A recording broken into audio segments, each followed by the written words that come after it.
نحمده ونصلي على رسوله الكريم الأمين المكين الحنين الكريم الوفي. بسم الله الرحمن الرحيم. اهدنا الصراط المستقيم صراط الذين أنعمت عليهم. قال الله تبارك وتعالى في الكلام المجيد والفرقان الحميد في مقام آخر: إن الله وملائكته يصلون على النبي يا أيها الذين آمنوا صلوا عليه وسلموا تسليما. اللهم صل على سيدنا ومولانا محمد وعلى آل سيدنا ومولانا محمد وبارك وسلم وصلوا عليه. بے شمار حمد و ثنا، تسبیح و تحلیل و تمجید اللہ تعالیٰ کی ذات والا بابرکات کے لیے، جس نے ہمیں بے شمار نعمتیں عطا فرمائیں، پھر ساتھ اللہ تعالیٰ نے قوت گویائی اور سماعت اور بصارت اور بصیرت عطا فرمائی، ایمان کی دولت عطا فرمائی۔ اللہ تعالیٰ کے مقدس عطاؤں کے ساتھ، اللہ تعالیٰ کے کرم کے ساتھ، یہ اللہ تعالیٰ کا احسان، یہ اللہ تبارک و تعالیٰ نے اپنے اور اپنے نیک بندوں کا ذکر کرنے اور اللہ تعالیٰ کی محبت کا ذکر کرنے کی توفیق عطا فرمایا۔ یہ آج میں حضرت عبداللہ ابن مبارک رحمۃ اللہ تعالیٰ علیہ کا ایک اللہ کا پیارا ولی جس کی زہری زندگی غلام کی تھی، سیاہ فام غلام کا ایک واقعہ سنتے ہیں اور دیکھتے ہیں کہ اللہ تعالیٰ سے محبت کرنے والوں کا کیسا محبوبانہ انداز ہوا کرتا ہے۔ حضرت سیدنا حسن رحمۃ اللہ تعالیٰ علیہ سے منقول ہے کہ حضرت سیدنا عبداللہ بن مبارک رحمۃ اللہ تعالیٰ علیہ نے فرمایا کہ ایک مرتبہ جب میں مکہ مکرمہ زادہ اللہ شرفاً و تعظیمہ کہ وہاں جانا ہوا تو معلوم ہوا کہ اس سال یہاں بارش وغیرہ نہیں ہوئی، پورے شہر میں قحط کی سی حالت تھی، لوگ مسجد حرام میں جمع ہو کر بارش کی دعا مانگ رہے تھے۔ میں بھی بنی شیبہ باب کے قریب کھڑا تھا، اتنے میں نے ایک سیاہ فام غلام کو آتے دیکھا جن کے جسم پر دو موٹی کھردری چادریں تھیں، ایک کا تہبند بندھا ہوا تھا اور دوسری کندھے پر اس نے اوڑھ رکھی تھی۔ وہ ایک جگہ چھپ گیا، مجھے اس کی آواز صرف سنائی دے رہی تھی اور وہ بارگاہ خداوندی میں اس طرح مناجات کر رہا تھا: الہی عز و جل، تو نے ہر طرح کے لوگ پیدا فرمائے، کچھ تو ایسے ہیں کہ گناہوں کا انبار ان کے سروں پر ہے اور وہ برے اعمال کیے جا رہے ہیں۔ میرے رحیم و کریم پروردگار عز و جل، تو نے ہم سے بارش کو روک لیا تاکہ لوگوں کو ان کے برے اعمال کی سزا مل سکے اور پھر وہ تیری طرف رجوع لا سکیں اور راہ مستقیم پر گامزن ہو سکیں۔ اے حلیم و لطیف، اے میرے پروردگار، تیری ذات ایسی ہے کہ لوگ تجھی سے کرم کی امید رکھتے ہیں۔ میرے مولا، اپنے بندوں کو باران رحمت سے نواز دے، ہم پر باران رحمت عطا فرما دے۔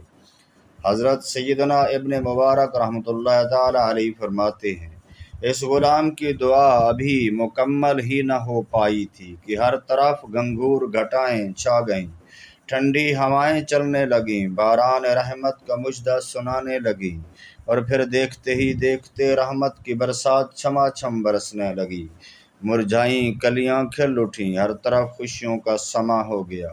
وہ سیاہ فام غلام جو حقیقتاً اللہ تعالیٰ کی بارگاہ سے ایک مقبول ترین مقام رکھتا تھا، اپنی جگہ بیٹھا ذکر الہی میں مشغول ہو گیا۔ میرا دل بھر آیا، آنکھوں سے آنسو جاری ہو گئے۔ پھر وہ نیک غلام اپنی جگہ سے اٹھا اور ایک جانب چل پڑا، میں بھی اس کے پیچھے ہو لیا۔ بالآخر وہ ایک گھر میں داخل ہو گیا، میں نے اس گھر کی پہچان کر لی اور پھر میں سیدھا حضرت سیدنا فضیل بن عیاض علیہ رحمۃ اللہ الوہاب کے پاس چلا گیا۔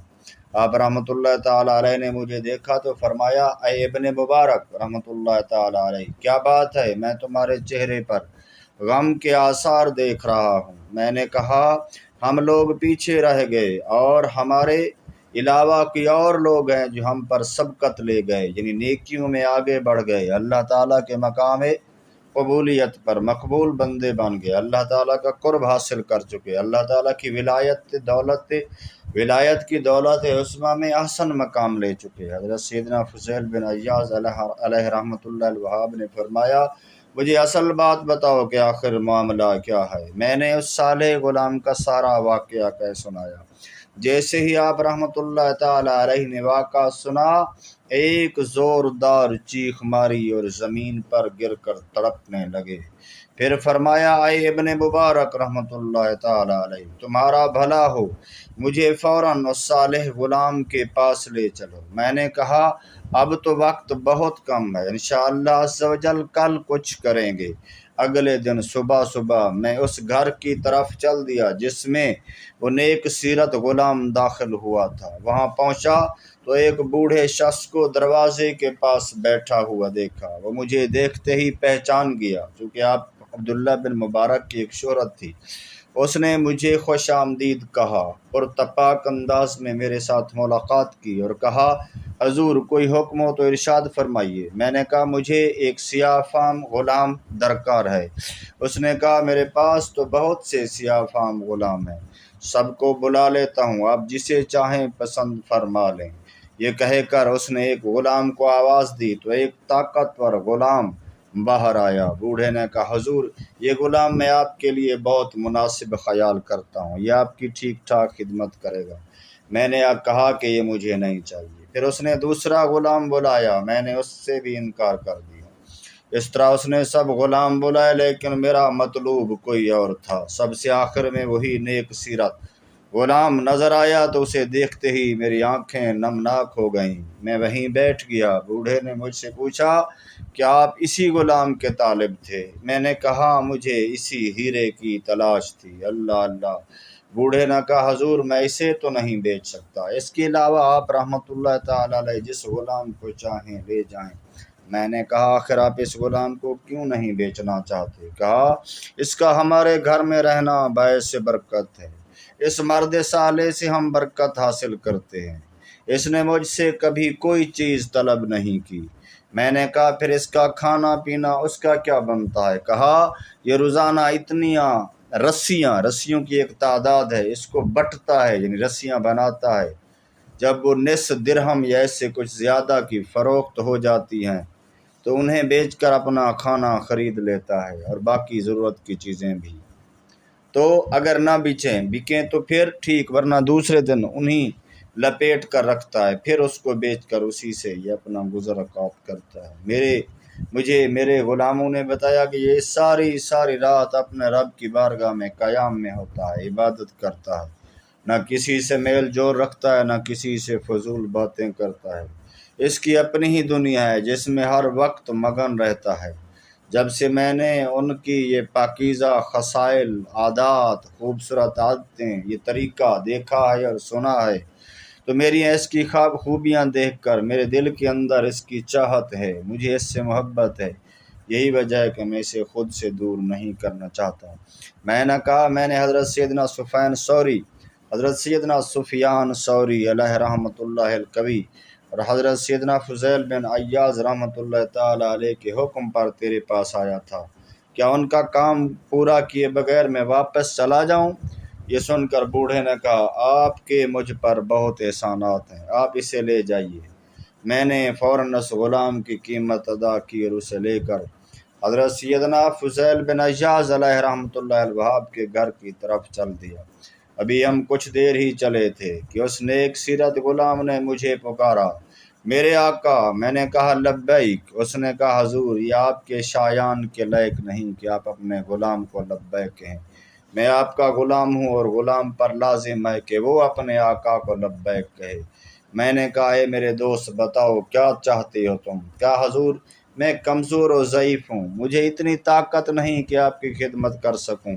اب میرے علاوہ کوئی اور غلام خرید لیتے، مجھ سے کہیں زیادہ طاقتور صحت مند غلام آپ کے سامنے لائے گئے، آپ نے ان میں سے کوئی غلام کیوں نہ خریدا کہ وہ آپ کی خدمت کرتا؟ میں نے کہا، اللہ تعالیٰ کے بندے، میں جانتا ہوں کہ میں نے تجھے اس لیے نہیں خریدا کہ تجھ سے خدمت کراؤں۔ میرے دوست، میں تو تیرے لیے مکان خرید کر تیری شادی کراؤں گا اور دل و جان سے ساری زندگی میں تیری خدمت کروں گا۔ اللہ اللہ! یہ سن کر وہ نیک سیرت غلام زار و قطار رونے لگا۔ میں نے سبب گریہ پوچھا، ارے کیوں روتے ہو؟ تو کہنے لگا، آپ نے مجھے اس لیے خریدا کہ آپ نے میرے اور میرے پروردگار کے درمیان جو پوشیدہ معاملات تھے، جو میرا راز تھا، ان میں سے کسی کو لگتا ہے آپ جان گئے ہیں۔ اگر ایسا نہ ہوتا تو آپ باقی غلاموں کو چھوڑ کر مجھے کیوں خریدتے؟ میں آپ کو اللہ تعالیٰ کا واسطہ دے کر سوال کرتا ہوں، مجھے بتائیے کہ میرے کون سے راز پر آپ مطلع ہو گئے ہیں؟ آپ کو کون سا راز معلوم ہو گیا ہے؟ میں نے کہا، بارگاہ خداوندی میں نے تمہاری دعا کی قبولیت کا راز دیکھا جو اس دن بارش والے رات دن تو دعا کر رہا تھا۔ اس نے کہا، میرا حسن ظن ہے کہ اللہ کی بارگاہ میں آپ کا مرتبہ بڑا بلند ہے اور آپ اللہ تعالیٰ کے نیک بندے ہیں۔ بے شک اللہ تعالیٰ کے کچھ بندے ایسے ہیں کہ ان کی شان صرف انہی پر ظاہر فرماتا ہے جو اس کے پسندیدہ اور مقبول بندے ہوتے ہیں۔ پھر کہا، میرے آقا، اگر آپ اجازت عطا فرمائیں تو میں اشراق کی نماز ادا کر لوں۔ میں نے کہا، حضرت سیدنا فضیل بن عیاض رحمۃ اللہ تعالیٰ علیہ کا گھر قریب ہے، وہیں چل کر ادا کر لینا۔ کہا، حضور مجھے یہیں پڑھنے کی اجازت دے دیں، میں عبادت کو مؤخر نہیں کرنا چاہتا۔ پھر وہ قریب ہی ایک مسجد میں داخل ہو کر نماز پڑھنے لگا۔ کافی دیر نماز میں مشغول رہا، اچانک اس پر عجیب و غریب کیفیت طاری ہو گئی۔ اس نے مجھ سے کہا، اے ابو عبد الرحمن، کیا آپ کی کوئی حاجت ہے؟ میں نے کہا، تم یہ کیوں پوچھ رہے ہو؟ کہا، میرے کوچ کا وقت قریب ہو گیا ہے۔ میں نے کہا، کہاں جا رہے ہو؟ کہا، آخرت کی طرف روانہ ہو رہا ہوں۔ میں نے کہا، میرے دوست ایسی باتیں نہ کر، میں تیرا راز چھپا کے رکھوں گا، مجھ سے دوری اختیار نہ کر۔ اس نے کہا، اس وقت میری زندگی کتنی خوشگوار تھی جب معاملہ میرے اور میرے پروردگار کے درمیان تھا۔ اب جب آپ پر میرا معاملہ ظاہر ہو چکا، ان قریب یہ کسی اور پر بھی ظاہر ہو جائے گا۔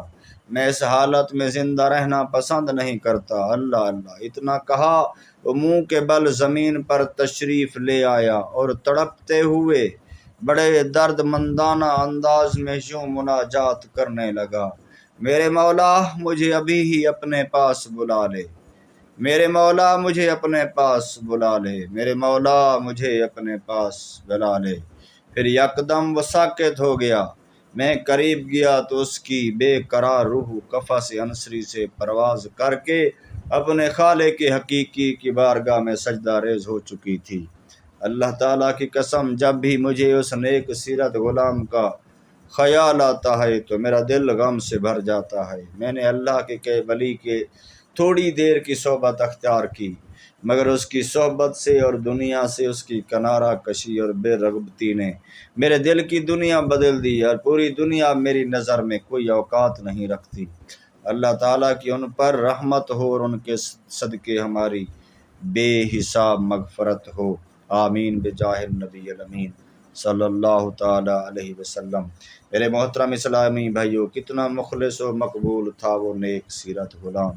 حقیقت میں غلام نہیں تھا، بلکہ وہ تو اس کائنات کا سرداروں میں سے ایک سردار تھا جو نیکیوں میں سردار کہے جاتے ہیں۔ جو بھی اللہ تعالیٰ کا مقبول بندہ ہے واقعی وہ سرداری کے لائق ہے۔ اللہ کا ولی ہر سرداری کا لائق ہے۔ جو سردار و بادشاہ خدا حکم الحاکمین کی اطاعت نہیں کرتے، وہ اس لائق ہے انہیں عزت کی نظر سے دیکھا جائے، نہیں کرتے وہ اس لائق کہاں کہ انہیں عزت کی نظر سے دیکھا جائے۔ ایسے بدبخت و قابل نفرت اور مستحق عذاب ہیں۔ اللہ تعالی ہمیں اخلاص عطا فرمائے، اپنے مقبول مخلص و بے ریاکار بندوں کے صدقے، ریاکاری سے بچے ہوئے اپنے بندوں کے صدقے مولا ہمیں ریاکاری کی تباہی سے محفوظ فرما دے، ہر گھڑی عبادت کی توفیق عطا فرما دے، نیکوکار و مخلص فرما بردار اپنا بندہ اپنی محبت میں سرشار رہنے والا بندہ بنا دے، آمین بجاہ النبی الامین صلی اللہ تعالیٰ علیہ وسلم۔ حدیث قدسی ام المومنین حضرت سیدتنا عائشہ صدیقہ رضی اللہ تعالیٰ عنہا سے روایت ہے، کہ حضور نبی پاک صاحب لولاک سیاح افلاک صلی اللہ تعالی علیہ وسلم نے ارشاد فرمایا، اللہ عز و جل ارشاد فرماتا ہے، جس نے میرے کسی ولی کو اذیت دی اس نے اپنے لیے میری جنگ حلال ٹھہرا لی۔ اللہ اللہ، یہ کیسے اللہ کے پیارے بندے ہیں۔ اللہ تعالیٰ سے دعا ہے کہ ان کی محبت ان کے راستے پہ چلنے والا بنا دے، ہمیں بھی نیکیوں کے راستے پہ اخلاص کے ساتھ چلنے کے شرف عطا فرما دے۔ اللہ تعالیٰ ہمیں بخش دے، ہمارے والدین کو بخش دے، ہمارے سامعین و حاضرین ہمارے متعلقین کو بخش دے، صراط مستقیم پہ چلا دے، توبۃ النصوحا کا شرف عطا فرما دے، اسلام پہ زندگی، ایمان پہ موت نصیب ہو، بری موت، برے خاتمے اور برے حادثات سے، نفس و شیطان کی مصیبتوں سے اللہ تعالیٰ پناہ عطا فرمائے، میٹھا مدینہ مدینے والے کی محبت اطاعت دکھا دے، حرمین شریفین کی اللہ تعالیٰ حاضری عطا فرما دے، جنت البقیع میں مدفن ہر جگہ کسل شفاعت اور رفاقت نصیب فرما دے، جنت الفردوس میں آقا کا پڑوس نصیب فرما دے، آمین بجاہ النبی الامین۔